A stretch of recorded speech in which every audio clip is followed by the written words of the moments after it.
So guys, another day, another life. So ngayong araw is maaga tayong gumising para maghalo ng gagawin kong hollow blocks. So ayun na nga guys, nandyan na, nakahanda na yung pagsalinan natin ng mga batos.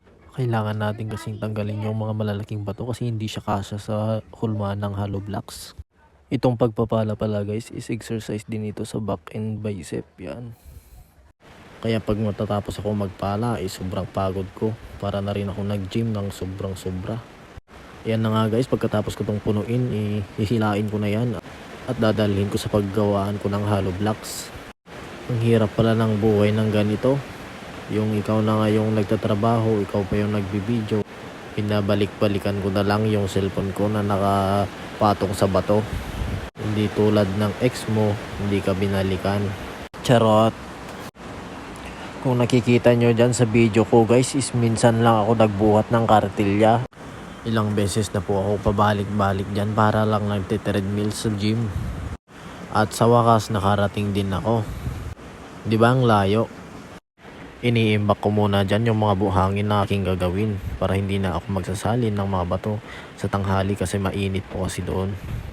Pagkatapos ko nga mag-imbak ng buhangin, another trabaho na naman at ito yung paglilipat ng hose sa drum. Mag-imbak muna ng tubig para may gagamitin. So yun na guys, habang naglilipat ako ay nakalimutan kong tignan yung aking daan kasi napakaganda yung ginawa kong hollow blocks. At munti pa ako natumba dyan. Okay lang matumba kaysa naman mahulog sa maling tao. Alas siya. Pagkatapos ng malagay sa drum konting flex lang muna. Pagkatapos ng mag flex guys is ayun na naman, pagpapala na naman guys.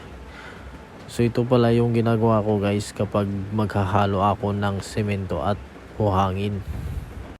2 beses ko tong pinabalik-balik at hanggang ito ay mag-mix. Parang mix and match ba. At ayun na nga guys, pinas forward ko tong video ko, baka abutin tayo ng siyam-siyam.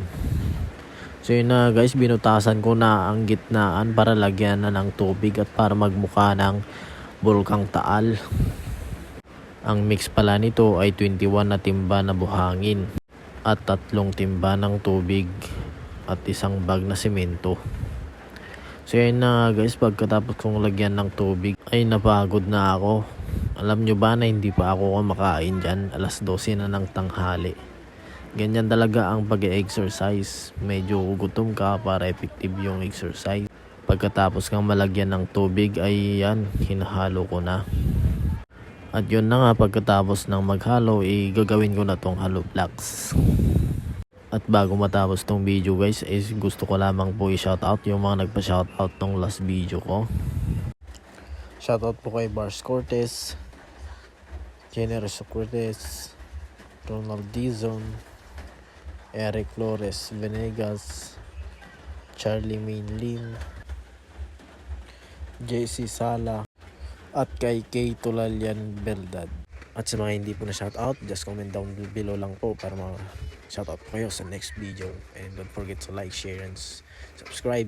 Maraming salamat po.